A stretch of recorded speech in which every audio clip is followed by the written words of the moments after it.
très peu d'herbivores peuvent manger à ce niveau-là. Vas-y, rapproche-toi là. Vas-y, rapproche-toi. Elles sont tranquilles, elles peuvent manger leur nourriture. Est-ce que vous savez quel est l'arbre que les girafes vont manger majoritairement à l'état sauvage? Donne le plan. Non, je suis trop gros là. C'est de l'acacia.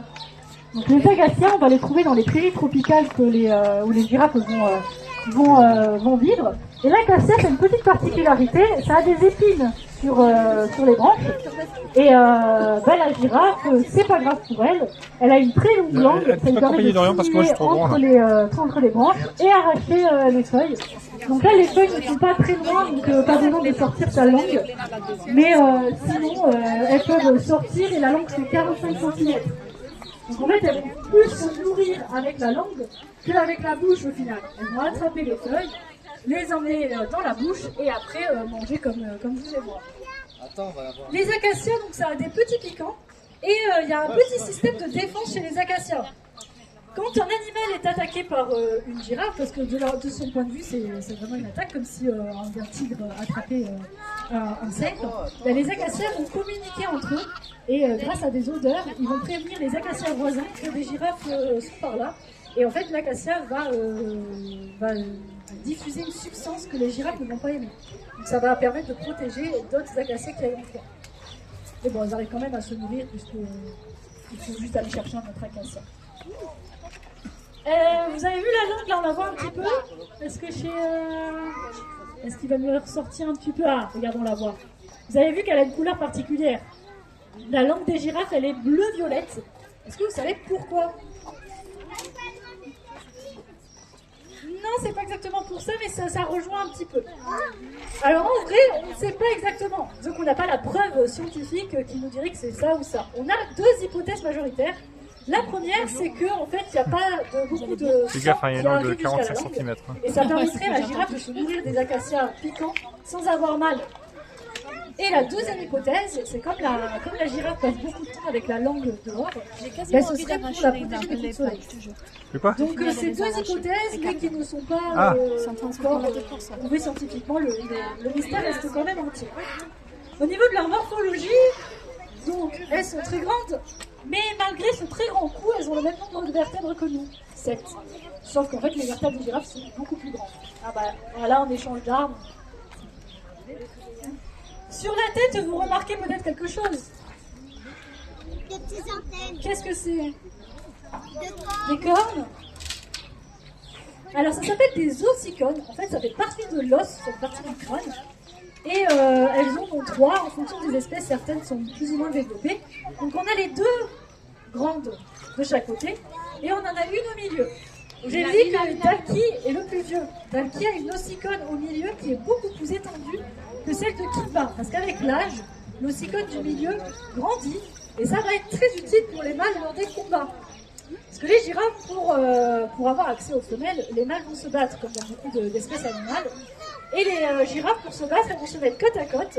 Et en fait, elles vont utiliser leur tête comme massue.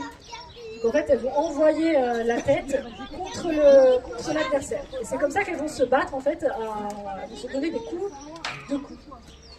Et plus l'ossicone d'un mâle est développé, plus la tête est lourde. Et plus c'est lourd, et plus ça fait mal à l'adversaire. Donc c'est pour ça que les mâles maturent, et plus ils vieillissent, plus l'ossicone grandit, et ils ont plus de chances de remporter des combats contre un jeune. Les femelles, elles ont aussi ces ossicones, mais elles ne se battent pas. On s'est demandé pourquoi les femelles ont ces ossicones. Alors, il est probable, donc là c'est encore une hypothèse, qu'elles servent aussi à réguler la température. Ce qui expliquerait pourquoi les femelles ont aussi ces ossicones. Et à la différence des mâles, vous voyez que les ossicones de nos deux girafes n'ont pas de poils au-dessus. Parce que quand elles se battent, il y a des frottements et en fait ça empêche les poils de pousser. Si vous voyez des girafes femelles, on a le petit toupet de poils à ce niveau-là. Donc ici, les mâles qu'on a ici se battent gentiment. C'est juste pour dire, bon bah c'est moi qui suis le chef. S'il y a par contre, il y avait une femelle dans l'enclos, là ce serait des combats beaucoup plus violents. Où on les trouve les girafes? Ah voilà, ah oui, là oui. Dans le désert, tu es sûr? Dans la savane, les prairies tropicales en Afrique. Alors celles qui sont ici, ce sont des girafes qu'on trouve au Niger. Et il y en a un peu dans toute l'Afrique. Il y a des girafes qui sont plutôt au nord et des girafes qui sont plutôt au sud. Donc elles vont peupler un peu toutes les savanes qu'on voit typiquement où il y a les zèbres, les antilopes et les lions. Est-ce que les lions sont un prédateur des girafes? Est-ce que le lion chasserait une girafe? Alors effectivement, les girafes sont très grandes. Et un mâle adulte ou une femelle adulte n'a généralement pas de prédateur, sauf elles se mettent en danger quand elles vont boire. Parce que quand elles boivent, elles doivent se mettre en position avec les jambes écartées et en fait elles sont vulnérables aux attaques de lions et aux attaques de crocodiles. Mais sinon, elles sont rarement attaquées par des gros animaux comme ça. Il y a par contre les jeunes qui peuvent être attaqués par les lions, les hyènes. D'ailleurs, les lions, est-ce que c'est vraiment les lions qui chassent? C'est les lionnes, c'est ça. Donc quand il y a un groupe où il y a des lions et des lionnes, c'est les lionnes qui chassent. Le lion, lui, il attend et il protège le territoire. Par contre, il peut aussi y avoir des groupes où il n'y a que des lions, et dans ce cas, c'est eux qui chassent aussi. Donc les girafes du Niger sont comme beaucoup d'animaux menacés par nos activités, par les activités humaines. Le braconnage, la perte d'habitat et évidemment le réchauffement climatique. Donc on a des associations qui œuvrent pour aller essayer de sauver ces populations. Et aujourd'hui, les girafes vous remercient puisqu'en venant au parc, il y a un petit pourcentage qui est reversé à ces associations. On aide une association qui est directement au Niger, la SGN, et en fait l'argent permet de financer des salaires sur place pour ceux qui les protègent, pour faire des recherches sur les animaux pour pouvoir mieux les connaître et les protéger, etc. Voilà. C'est qui lui? Elle est où? Ah, est-ce que Jenna elle parle dans le coin? Jenna, ta maman te